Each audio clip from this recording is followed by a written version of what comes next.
If you want to get in contact with me, the best way to do it is on Instagram. If you just want to say what up, if you want to tell me you love my videos, you can tell me that you hate my videos, but the best way to do that is on Instagram. Peace, y'all. Jonny Fastlane here. So, Bhad Bhabie disses Lil Kim. And are Jermaine Dupri and Diddy gonna battle on Instagram? Plus, Meek Mill goes all in. Let's talk hip-hop.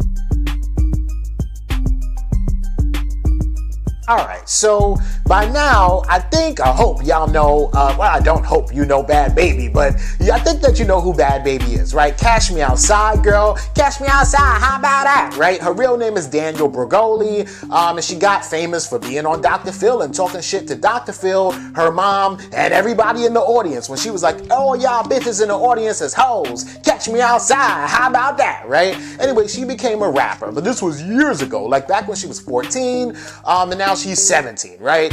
Two things though. She's a white girl and she's 17 years old. She does not look white and she does not look 17. Okay? So anyway, the whole situation is Black Twitter, and you know, Black Twitter's been going back and forth with, you know, Cash Me Outside Girl or Bhad Bhabie or Danielle Bregoli or whatever you want to call her forever, right?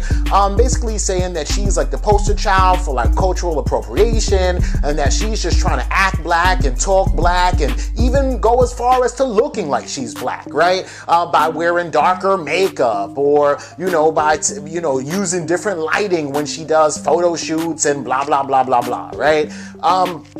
So this is crazy, right? So she does an interview, she kind of responds to that and says that she compares herself to Tarzan, right? Basically saying, well, Tarzan grew up in the jungle and he was around a bunch of monkeys, so he just started deciding to act like a monkey naturally. It's not like he's really trying to mimic the monkey and offend the monkey. He's just naturally acting like a monkey because that's all he sees, right? So she basically compared herself to Tarzan and says she grew up in the hood. The hood has a bunch of black people there. That's all she sees. So she's not trying to act black. That's just how she is and how she grew up, right? And people were like, what the fuck are you talking about, right? Crazy as hell, right? And I don't know why Twitter has the time to respond to her or put light towards this. I don't know why I'm taking out the time to respond to her or put light towards it. Well, I know why I'm taking out the time, because not only Twitter, they took out the time to respond to it, but for some reason, well, not some reason, but Lil Kim is also a person who took time to respond to Bhad Bhabie, right? And the reason why is because not only did Bhad Bhabie compare herself to Tarzan, but she also compared herself to Lil Kim, right? Basically saying that Lil Kim is the same as Bhad Bhabie, but on the opposite side of the spectrum. So here's what Bhad Bhabie says about Lil Kim. She goes, Lil Kim wears foundation. No disrespect to Lil Kim, I'm actually a fan of hers, but the girl wears foundation that's too light for her face. The girl went and got a nose job to have a smaller nose to look like white people. Y'all don't see that? She's literally got surgery to make herself look like a white person. And y'all don't say a goddamn word about her, right? Well, Danielle Bregoli, Bhad Bhabie, Cash Me Outside Girl, even though you're right, we don't say a damn thing about Lil Kim doing that because Lil Kim is a legend, right? Lil Kim done earned her stripes. Lil Kim is a hood legend, a Brooklyn legend, a hip-hop legend, one of these first female rappers to ever do it. And even though me personally, I don't really like Lil Kim's music all that much, I still respect her as a person, and she's a real nigga, always held it down, never snitched on nobody, you know, went to jail because she didn't snitch on nobody. Like, Lil Kim is a real nigga, right? Regardless of her music or whatever she decided to do to her own self, right? And I don't think that she was doing it to, you know, look white. I really just think that she had like confidence issues or whatever the case may be. And I think that if Biggie was around, he would have told her like, yo, don't do that to yourself. And I think that Lil Kim probably would have not have done that, right? But that's a whole nother thing for a whole nother video. But Lil Kim actually responds to Bhad Bhabie, right? So she goes on her Instagram and she's like, that Lil Kim hate hit different. How the fuck I become a target in the middle of a pandemic, right? Now that's power. And then she says, there's more important things going on in the world right now, but you better believe when this is all over, I'm gonna put a date and an address on it and seal it with a kiss, right? And basically, you know, Lil Kim is like, I'm not gonna stand for the disrespect, which is understandable, right? And really and truly, once Bhad Bhabie is 18, and I don't know when she turns 18, but once she's 18, shit, Lil Kim could put hands on her, right? And I think that Bhad Bhabie needs to start getting her ass whooped by some grown-ass woman so she knows how to respect people, you know what I'm saying? saying? And nobody grown has put hands on her yet, not even her moms, clearly. So yeah, when she turns 18, I'm sure she's gonna start getting mollywopped. So we gonna have to see. But let me know what y'all think about this in the comments. I don't make records for my homeboys to listen to. I make records for the people that's in the comments. The people in the comments are saying what they saying. They saying me and Puff because they understand the measure of the music. You understand what I'm saying? And that's why they keep saying that. And I think that's how a lot of these battles go. They keep saying this because of the measure of the music.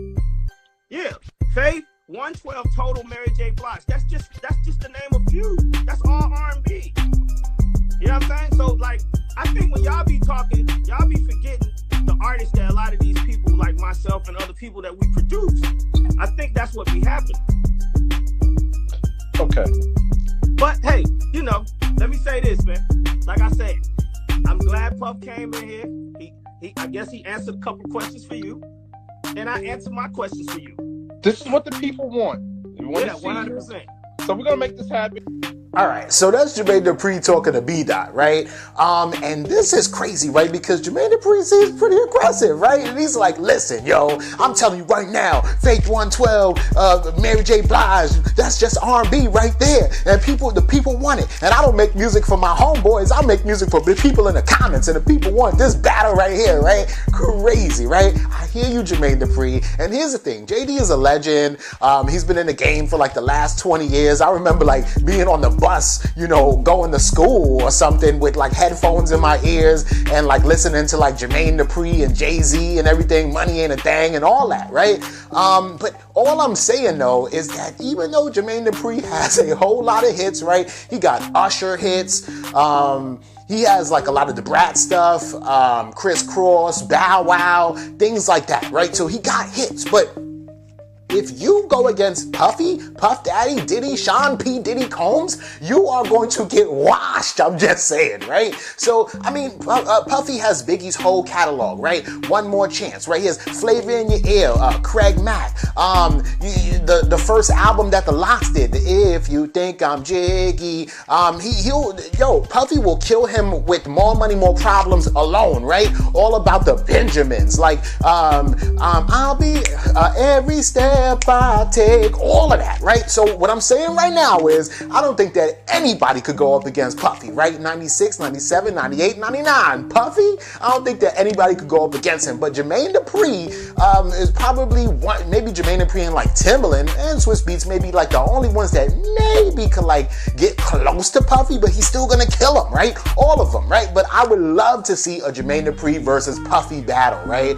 And it's all happening on Instagram, and you know, last week, DJ Premier battled RZA, so I'm guessing like a Jermaine Dupri and Puffy thing could happen if, you know, they get the money right for Diddy and JD, but we're gonna have to see. But let me know what y'all think about this in the comments. Yo, what's up? It's your boy Meek Mill right here checking in the All-In Challenge. My guy hit me about the All-In Challenge. I quickly accepted. I'm checking in. And, you know, this for people who was affected by the coronavirus. Well, less fortunate, so you know I'm in a position where I can't help out. So you know me, they said all in. I came right off the door. My biggest car, my favorite car, my Rolls Royce Phantom. I'm donating it to the All In Challenge. Let's get it. I quickly accepted. James Harden, let's get it. LeBron, let's get it. Mayweather, let's get it. All In Challenge. We in the building. It's your boy Meek Mill. Alright, Joe, this is fire, right? Because this is all about reform and coronavirus, right? So y'all know that Meek Mill has a company now that basically helps out prisoners that are in need, right? And so a lot of prisoners are being affected by the coronavirus, so Meek Mill is trying to raise $100 million for that cause, right? To help out families, first responders, just whoever doesn't have the means to provide for themselves during this time, right? So Michael Rubin starts this All-In Challenge, right? And Michael Rubin is the owner of the 76ers and one of the co-founders of the Reform Alliance with Meek Mill, Robert Kraft, and Jay-Z, right? So Michael Rubin is like, yo, I'm nominating Meek Mill. I'm nominating Kevin Hart. I'm nominating, you know, Magic Johnson or whatever like that. And basically Michael Rubin is saying that he is going to give, you know, somebody, let's say me or whoever, right? Like, you know, seats to this game and that game, and you can fly over here and go go there and all of that stuff, right? So basically what's going to happen is there's supposed to be some kind of auction, right? So you see that clip right there with Meek Mill. He's saying that he's going to put up his Rolls Royce Phantom, one of his favorite cars, for the auction, right? And you know, that's a $500,000 car. So what Meek Mill is doing is he's not giving his, you know, Rolls Royce Phantom to, and also a lot of people on Twitter talking about, oh, what they're going to do, try to stun on coronavirus? Like, how is a Phantom supposed to help you out if you get the coronavirus or whatever like that, right? It's not that Meek Mill is giving his Phantom to a family that has a coronavirus or whatever the case may be. He's selling it to like some rich motherfucker who don't have the coronavirus or give a fuck about the coronavirus. But the point is, a $500,000 car coming from Meek Mill, which somebody's probably going to pay $600,000 or $700,000 for it because it used to be Meek Mill's car, then they're going to get that money and put it towards the Reform Alliance because they're trying to raise $100 million. Now, with that money that they have, then they'll help out families and the prisoners and everybody else, right? So it's dope because, yeah, Meek Mill's doing it. Like I say, Michael Rubin is doing it. And Kevin Hart is doing it too. What up, world? Kevin Hart here, and I want to say that I accept the All-In Challenge. That's right, I accept it. I think what you guys are doing is an amazing thing, raising over $100 million to feed the world in this crazy time of need. The coronavirus has taken us all by storm, and to find some type of relief is a must. So I'm going to do my part. That's right, I am going to do my part. Here's what I'm bringing to the table. I will provide a movie star experience for said individual. And by movie star experience, I want you to understand what I'm saying here. I'm talking about giving somebody a speaking role in my next movie. You will have a trailer. You will have an assistant. You will have a car service. I'm going to give you the full shebang, baby. I'm creating the next big movie star. You're going to be the next Denzel or the next Kerry Washington or whoever your favorite actor or actress is. That's what I am bringing to the table. And guess what you can take home? You can take home the movie slate. That's the thing we say, action, cut, pack, pack. You put that thing down, I'm gonna sign it, you'll sign it, we'll take a picture, it'll be your day, your memory. That's an experience of a lifetime. That's what I'm bringing to the table. So guess what? I challenge others to do the same. As a matter of fact, The Rock, you big awkward shaped head SOB, I challenge you. I challenge Brian, you chin strap on the bottom of your chin, fake for a beard shaped head. I challenge who else? Nicole Kidman. I got nothing crazy to say about you because I love you. That's right. The Rock, Brian, Nicole, I challenge you guys to be a part of the All-In Challenge as well. Let's see what you do. Again, I'm a rich motherfucker. I go to the auction and they're selling, you know, this package that Kevin Hart is talking about where I'm going to be in a movie. I'm going to have a speaking line. I'm going to have a trailer. I'm going to be able to do all of this and that, right?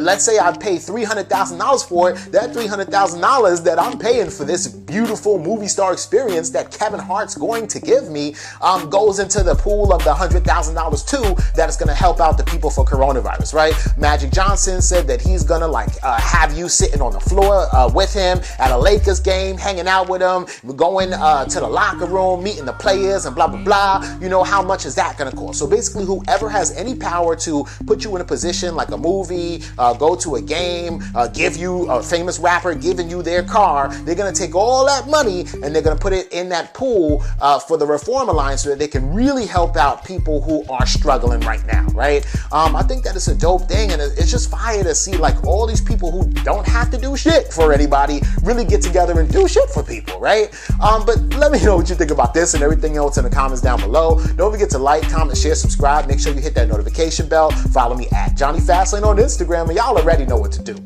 Peace.